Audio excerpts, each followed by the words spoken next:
Thank you so much for joining us here on KLOK 1170 AM on this springy, sunny afternoon. So please join us for our very special feature presentation.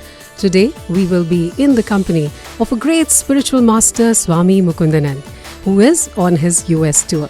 Yay! And we are fortunate that he is spending the next 2 weeks with us, very much here in the Bay Area. And more blessed that he is very much here with us in the studios of KLOK 1170 AM. He's a world-renowned teacher of spirituality, yoga and meditation. His enlightening discourses clarify the deepest concepts of the Vedic scriptures with wit, humor and perfect logic. Swamiji is a senior disciple of Jagat Guru Sri Kripaluji Maharaj and alumni of IIT and IIM. He's the founder of unique yogic system called JKYog. And we are very, very fortunate and blessed to have Swami Mukundananda join us here live on KLOK 1170 AM. Having spent his early years in different parts of India with his parents, Swami Mukundananda completed his BTech at IIT Delhi and subsequently his postgraduate management degree at IIM Kolkata. Soon he was walking the corridors of one of the biggest corporate houses in India and a flying career was set to take off. But Swamiji had other ideas and slowly his interest in the world of spirituality and search for a deeper meaning in life grew stronger. As a youngster, he would spend long hours in meditation and then he would pour into books of saints and scriptures to understand their teachings and spend more time thinking about God than anything else. And by the time he graduated, his hunger for spiritual awakening grew even stronger. Very soon, he was also already typing his resignation letter क्योंकि वहाँ उन्हें क्या ऐसा था जिसकी खोज थी जो उन्हें नहीं मिल पाया था वहाँ पर. यही हम जानेंगे आज यहाँ पर और किस तरह से उसके बाद वो अपने इस हेक्टिक लाइफस्टाइल को मेंटेन करते हैं. क्योंकि अगर आप ऐसा देखें कि हम लोग हमेशा सोचते हैं कि हमारे पास टाइम कम है. Every time we say we do not have time to take out some time for ourselves और our deeper questions. But then अगर हम स्वामी जी की ज़िंदगी देखें तो वो तो पता नहीं कैसे टूर करते हैं और किस तरह से कितने हर रोज़ एक नया लेक्चर, हर रोज़ कितने लोगों से मिलते हैं. तो इन्हीं सब सवालों के जवाब हम लेंगे आज स्वामी जी से यहाँ पर on this very special presentation of us on KLOK 1170 AM. And thank you so much for joining us, Swamiji, here on the show. It's my pleasure. Thank you for inviting me to your show. It's absolutely our pleasure, Swamiji.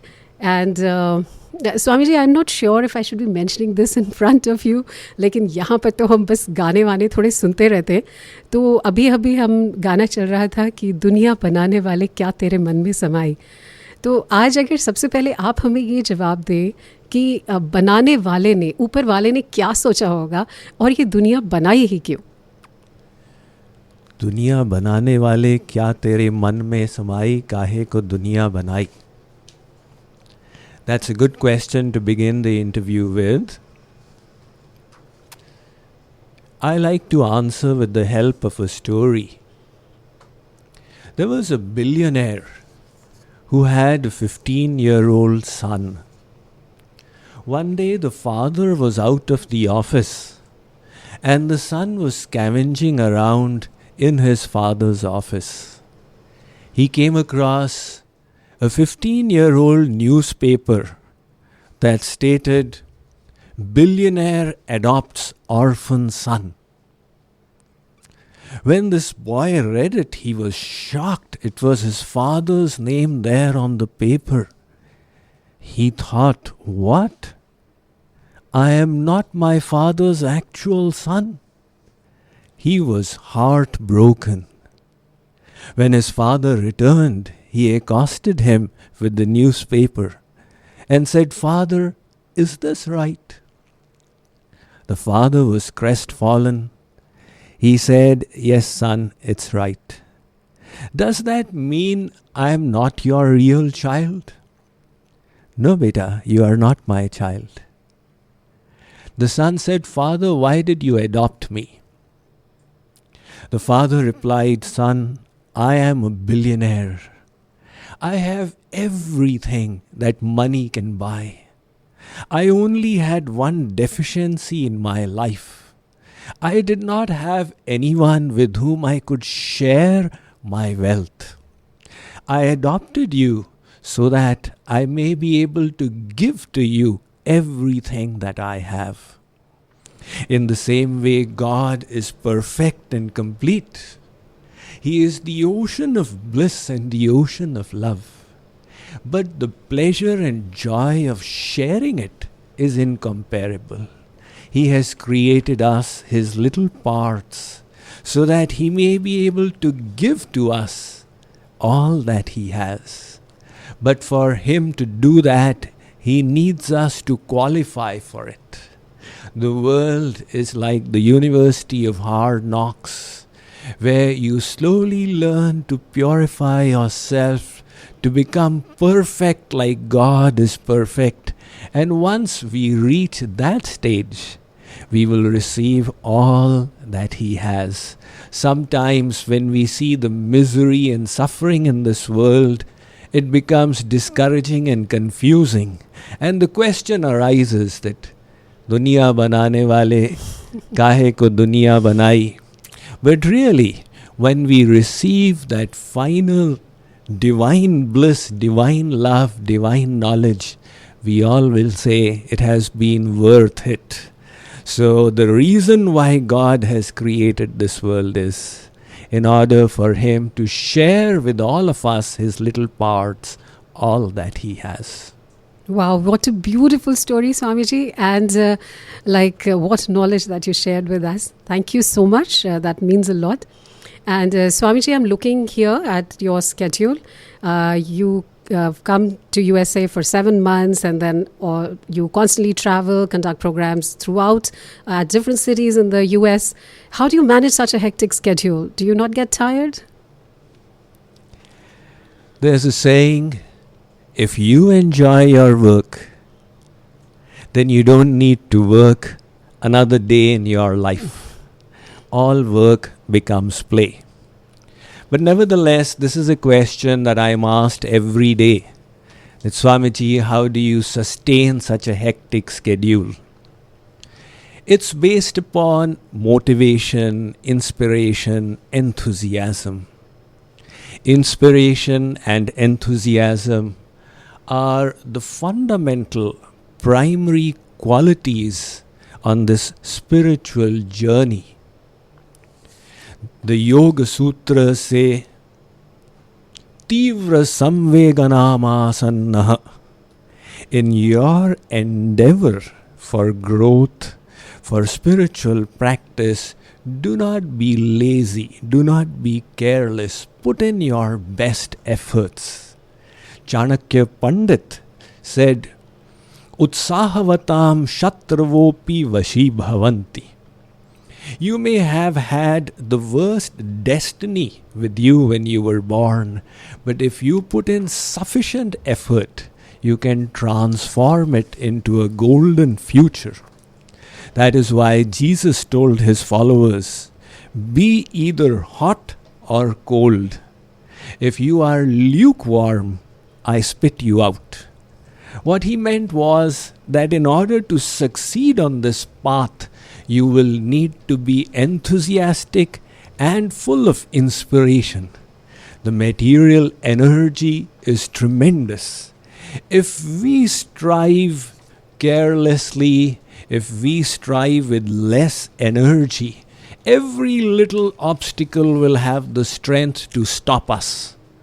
But if we are enthusiastic about what we are doing, we will cut through these obstacles, just like a knife cuts through butter. So I teach others to be inspired, and I like to be inspired myself. The thing that inspires me to give my best to my work is to realize the blessings I have received. I feel that I am extremely blessed. The opportunity to chant the name of God is a blessing. I have received the divine knowledge of the scriptures. This is a blessing. And the biggest blessing is the privilege to be able to serve humankind with this knowledge. So thinking of all the blessings I have received, I wish to be a profitable servant for God. In other words, I must give back to Him to the best of my ability. And who knows how many years are left.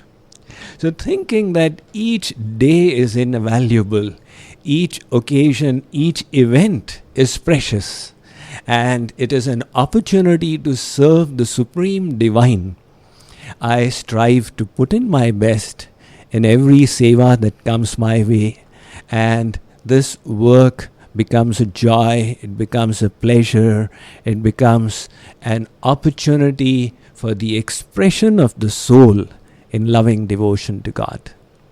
Wow, what an example you are setting for all of us. And we really, really hope that we can be inspired and keep following your footsteps. And we hope that we get that grace. Thank you so much, Swamiji, for that answer. And I also see that after being 7 months always in USA, that's the typical tour that you have here. Then you return back to India for 5 months. So in India also, do you travel as much? Oh yes, in India we have three-dimensional travel.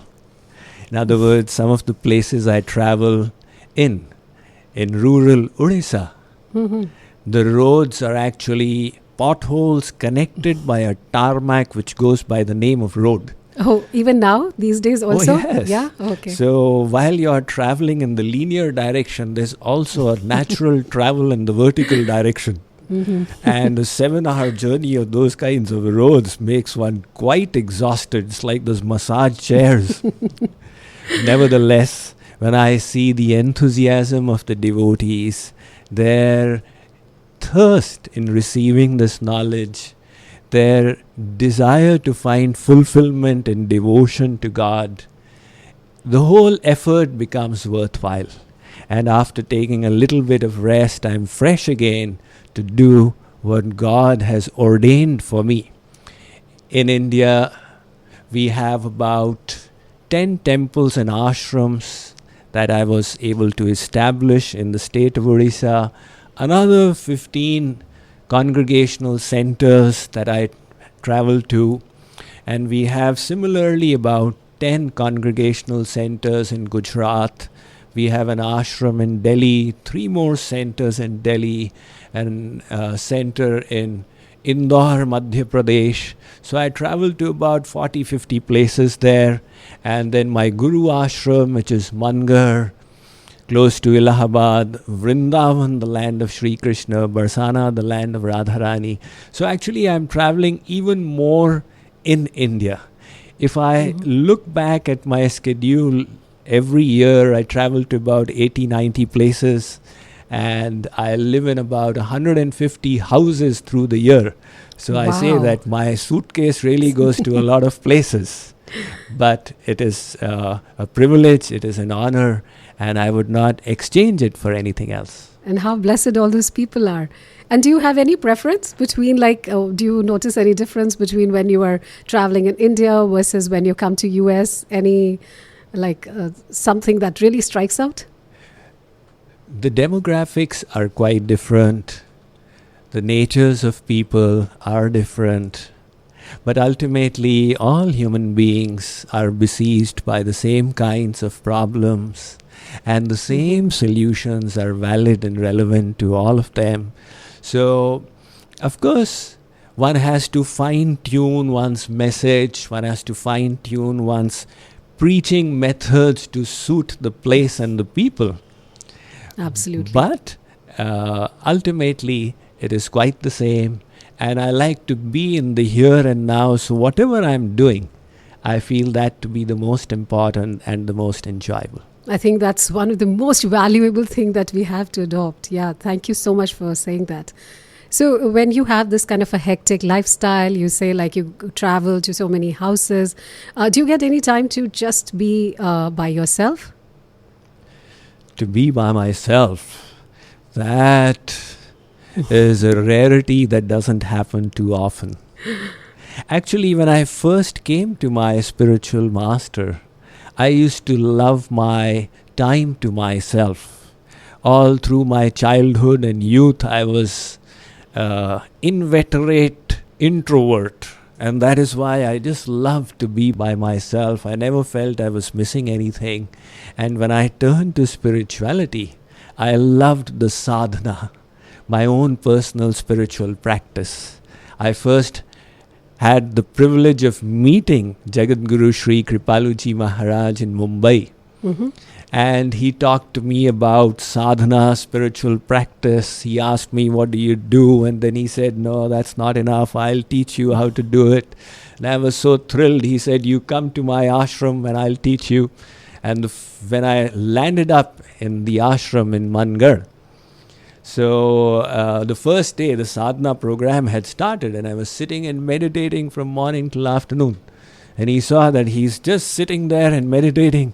So he called me out and he said, you are not going to do any sadhana. You will just follow instructions for now, study the scriptures, and then I'll tell you what to do. So it was a little painful to be pulled away from sadhana, but nevertheless the Guru has given the instruction, I must do it. And slowly, as a result of his instructions, I rose to a different level where it was not about my sadhana, but about the pleasure of God. So after that, I embraced this service of spreading the divine word and divine message. So I do not miss that, but the few times when I am by myself, it is definitely very enjoyable.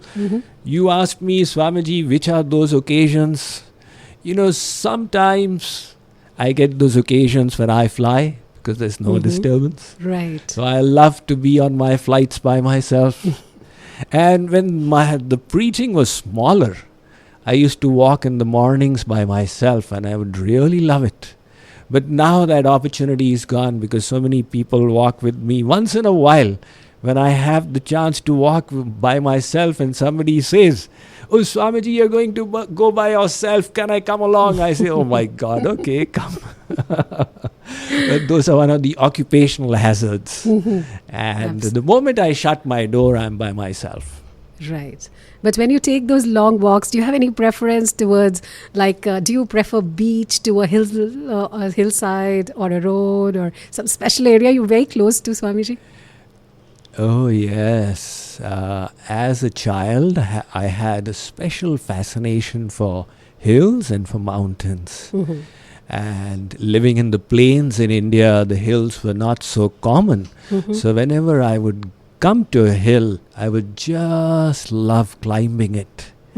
Subsequently, I had many opportunities to do trekking in the Himalayas. And finally, as a preacher, I was preaching for many years in the Himalayan kingdom of Nepal.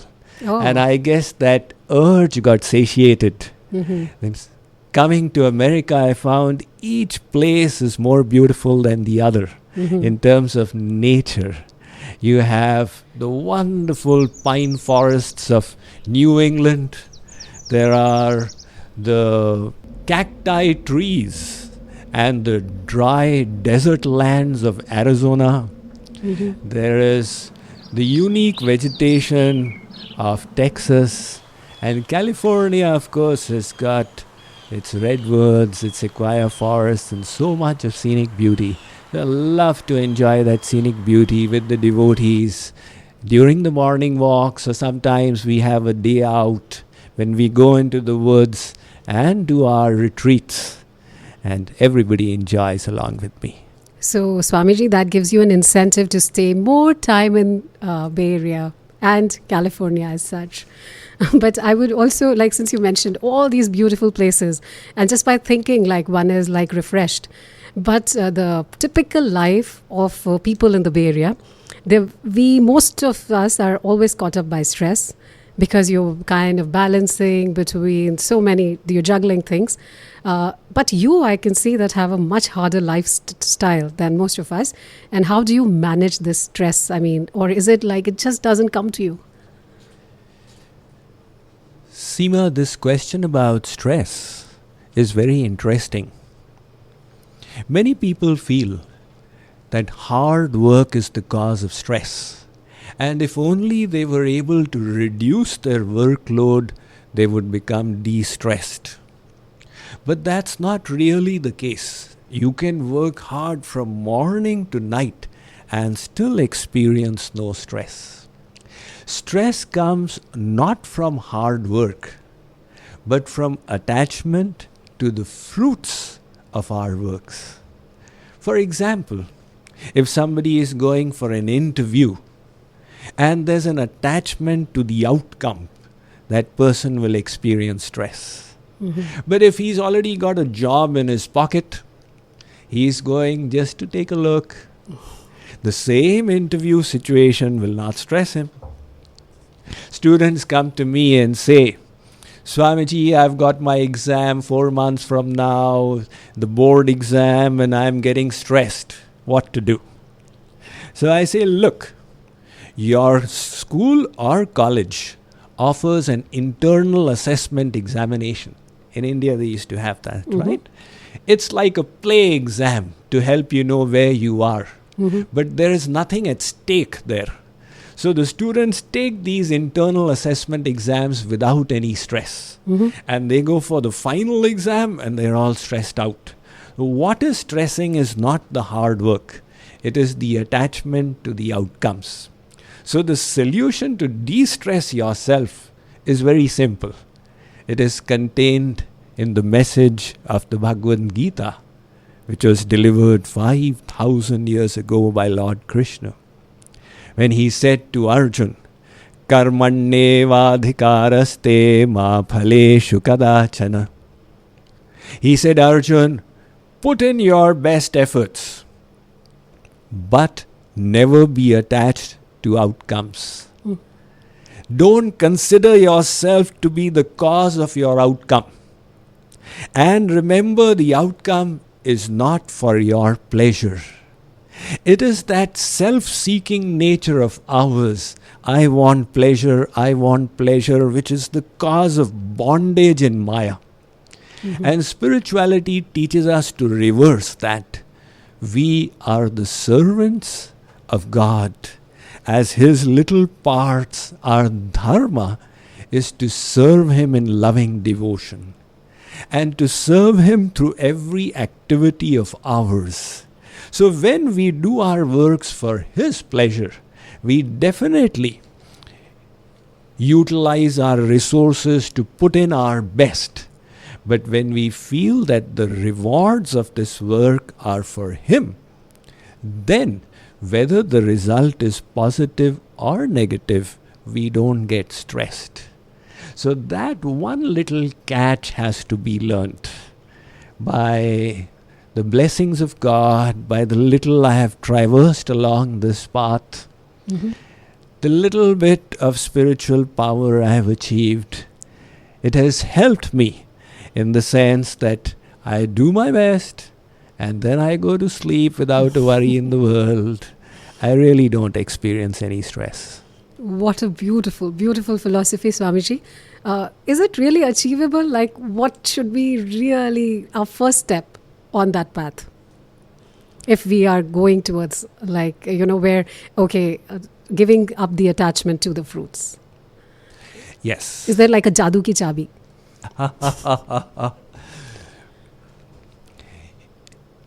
Success comes not suddenly falling into our laps. It requires a slow and steady plod. As somebody said, those who wait for the jackpot are crackpots. Success is not an event. It's a journey that we undertake. The Chinese philosopher Lao Tzu said, even the journey of 1,000 miles begins with a single step. So, we need to hear divine spiritual knowledge, wisdom. Once we have understood the theory, then we start putting it in practice, one step at a time.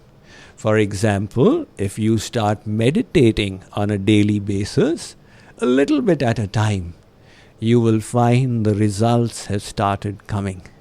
It's just like if somebody has a disease and he or she starts taking medicines, slowly the disease disappears. So this material disease, stress, anxiety, tension, hatred, envy, they are all symptoms. And the real disease is the bhava rog. material bondage, separation from divine consciousness. Our devotional sadhana, devotional meditation is the cure for that disease. When we take this medicine on a regular basis, in a few months, a few years, we find that the entire trajectory of our thoughts, our consciousness, our beliefs has changed for the better, and we have become a better person from inside. We are in conversation with Swami Mukundanand. He is here in the Bay Area. He brings lecture series here. You can always log on to JKYog.org.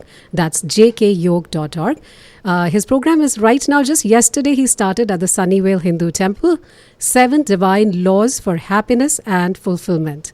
This is initially from 6 to 15 p.m. He does yoga and meditation. And then for discourses, he starts at 7:15, that go up to 9 p.m. And it's free admission. Also, dinner is served. So once you enjoy that beautiful lecture, you do not have to really worry about the dinner. So come, just drop in. And if you want any of your questions answered, he is so approachable. He just gives you that time and he answers your questions. So this is the first part, and then the second part is happening in Milpitas. That's from April 14th to April 18th, where he is going to talk about Srimad Bhagavatam. That comes to you 6:30 to 9 p.m. at Veda Temple in Milpitas. So how about we enjoy a beautiful song, and then we will continue this conversation with Swami Mukundanand. It's an absolute honor and pleasure, and we are blessed that he's here in the studios with us. And also, very soon we'll be continuing our conversation. Do stay tuned. Keep listening to KLOK 1170 AM.